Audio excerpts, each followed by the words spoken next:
मेरे अपने YouTube channel doctor प्रिया 2025 पर आपका हार्दिक स्वागत है। मिलते हैं एक और नई कहानी के साथ। महबूबा की लाश से लिपट फफक फक कर रो पड़ा रोमेश। देखने वालों की आंख भर आई, पर शव श्मशान नहीं गया। मरने वाली दुल्हन बनी और दूल्हे की तरह सजा रोमेश, वही रोमेश जिस पर कुंजुम की हत्या का आरोप था। जेल से महज शादी करने के लिए वो कुंजुम के शव तक पहुंचा था।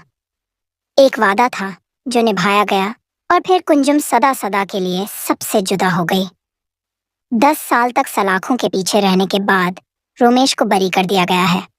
अब तो शायद ही किसी को याद हो रोमेश कुंजुम की प्रेम कहानी, लेकिन यह एक ऐसी लव स्टोरी है सिमनिश जिसमें किसी सस्पेंस थ्रिलर फिल्म से कम टर्न नहीं है। कुंजुम बुद्धिराजा का 20 मार्च 1999 को रोमेश शर्मा के जय माता टी फार्म हाउस में कत्ल कर दिया गया था। उस समय रोमेश तिहाड़ की कैद भुगत रहा था। उस पर बहुत से आरोप थे। हालांकि जेल जाने से पहले रोमेश की पहचान एक सियासी व्यक्ति के रूप में ही होती थी। शानो शौकत और दौलत से भरपूर रोमेश की जिंदगी सबकी आंखों में चुभती थी। इलाहाबाद के एक मामूली किसान के बेटे रोमेश के पास हेलीकॉप्टर तक था।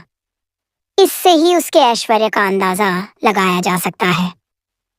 हालांकि आरोप यह है कि उसने चुनाव प्रचार के लिए हेलीकॉप्टर किराए पर लिया था, लेकिन बाद में लौट आया ही नहीं। और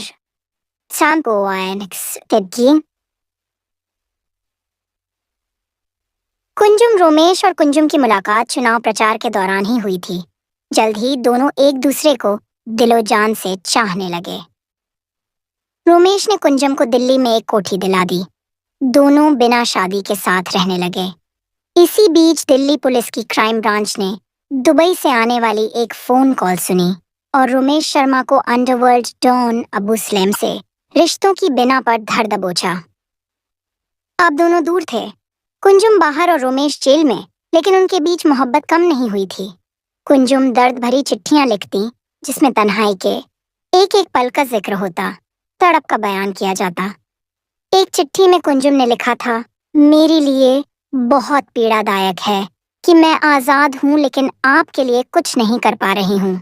स्वीट हार्ट, मुझे तुम पर गर्व है और मैं इस ब्रह्मांड की सबसे लकी लड़की हूँ जो तुम जैसा जीवन साथी मुझे मिला है। इस दुनिया में आपका कोई मुकाबला नहीं है। इन चिट्ठियों में रोजमर्रा की हर छोटी बड़ी बात होती, बुरी बात होती।